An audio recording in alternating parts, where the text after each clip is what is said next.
Update చూద్దాం. కాసేపట్లో అన్ని శాఖల ఉన్నతాధికారులతో సీఎం రేవంత్ రెడ్డి సమీక్షా సమావేశం నిర్వహించనున్నారు. ఈ నెల 6న తెలుగు రాష్ట్రాల సీఎంల భేటీ నేపథ్యంలో ఏపీ తెలంగాణ మధ్య అపరిష్కృతంగా ఉన్న అంశాలపై చర్చించనున్నారు. తెలంగాణకు ఏపీ నుంచి రావాల్సిన బకాయిలు, క్లియరెన్స్ పై అధికారులతో చర్చించనున్నారు సీఎం రేవంత్ రెడ్డి.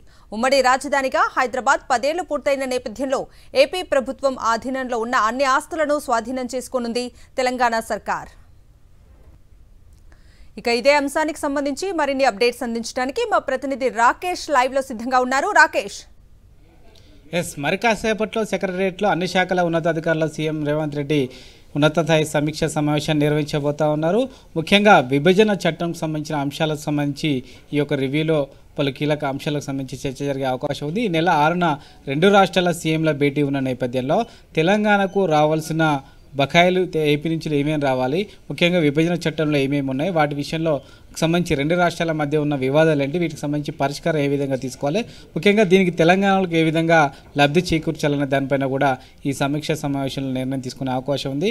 ముఖ్యంగా అన్ని శాఖలకు సంబంధించి ఏ శాఖతోనే ఏపీకి సంబంధించి ముడిపడి ఉంది, దాని విషయంలో గత 10 ఏళ్ళుగా ఏం చేశారు, ప్రస్తుతం ఉన్న ప్రభుత్వం ఏం చేయాలని దానిపైన స్పష్టత తీసుకునే అవకాశం ఉంది. దీనిపైన క్లియర్ కట్గా ఒక నోట్ తయారైన తర్వాత ఈ నెల 6న ఏదైతే హైదరాబాద్లో సమావేశం నిర్వహించాలనుకుంటున్నారో ఆ సమావేశంలో సీఎం రేవంత్ రెడ్డి ఈ అంశాలను ప్రస్తావించే అవకాశం కనిపిస్తూ ఉంది. నిజానికి ఈ 10 ఏళ్లలో దాదాపుగా కేంద్ర హోంశాఖ దగ్గర దాదాపుగా 31 సార్లు అధికారుల సమక్షంలో సమావేశాలు జరిగినప్పటికీ వీటి విషయంలో ఇంకా స్పష్టత రాలేదు. ముఖ్యంగా సంబంధించి బకాయిలు ఏవైతున్నాయో విద్యుత్ శాఖకు సంబంధించి దాదాపుగా 6,000 కోట్లకు పైగా కూడా ఏపీ ప్రభుత్వం తెలంగాణకు చెల్లించాలంటూ తెలంగాణ ప్రభుత్వం కోరుతా ఉంది. దీని విషయంలో కూడా ఏపీ ప్రభుత్వం స్పందించట్లేదు. ఇలా అనేక అంశాలపైన ఇంకా స్పష్టత రావాల్సి ఉంది. ది సేమ్ టైము హైదరాబాద్లో ఉన్న కొన్ని భవనాలకు సంబంధించి ఏపీ తమకు చెందినాయని వాదిస్తున్న నేపథ్యంలో వీటిని ఇచ్చేందుకు తెలంగాణ ప్రభుత్వం సిద్ధంగా లేదు. ఇప్పటికే ఉమ్మడి ఆంధ్రప్రదేశ్కి సంబంధించి 10 ఏళ్లు పూర్తయిన నేపథ్యంలో ఇక పూర్తి స్థాయిలో ఆస్తులన్నీ కూడా తెలంగాణ ప్రభుత్వానికి చెందుతాయని తెలంగాణ ప్రభుత్వం చెప్తున్న నేపథ్యంలో దీనికి ఏపీ ప్రభుత్వం అభ్యంతరం చెప్తా ఉంది. దీనిపైన కూడా ఈ యొక్క ఇద్దరు సీఎంల సమావేశంలో చర్చించే అవకాశం ఉంది. అయితే వీటి విషయంలో తెలంగాణ ప్రభుత్వం వాదనను ఏ విధంగా వినిపించాలి, విభజన చట్టంలో ఉన్న నిబంధనలు ఏంటి, దానికి అనుగుణంగా తెలంగాణ వాదనను ఏ విధంగా మెరుగుపరచాలని దానిపైన ఒక నిర్ణయం తీసుకునే అవకాశం కనిపిస్తూ ఉంది. ఈ సమీక్ష సమావేశంలో అధికారుల నుంచి ఇదే డేటాను సీఎం రేవంత్ రెడ్డి సేకరించబోతా ఉన్నారు.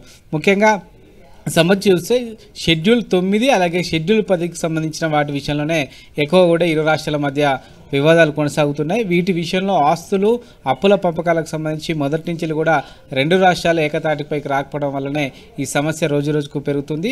మరి ఈసారి జరిగే సీఎంల సమావేశంలో అయినా దీనిపైన స్పష్టత వస్తుందా రాలేదని చూడాలి.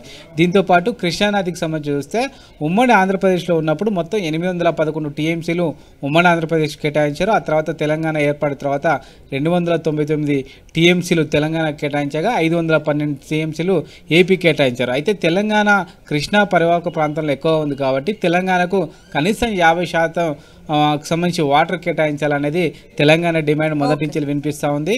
అయినప్పటికీ దీని విషయంలో బోర్డు కానీ ఏపీ ప్రభుత్వం కానీ అంగీకరించిన నేపథ్యంలో ఆ వివాదం ఇంకా కొనసాగుతూనే ఉంది. దీంతోపాటు సంబంధించి ఏపీ ప్రభుత్వం సంబంధించి పోలవరం ముప్పు గ్రామాలు ఏవైతున్నాయో వాటి విషయంలో తెలంగాణ ప్రభుత్వం తిరిగి ఇవ్వమని కోరుతా ఉంది.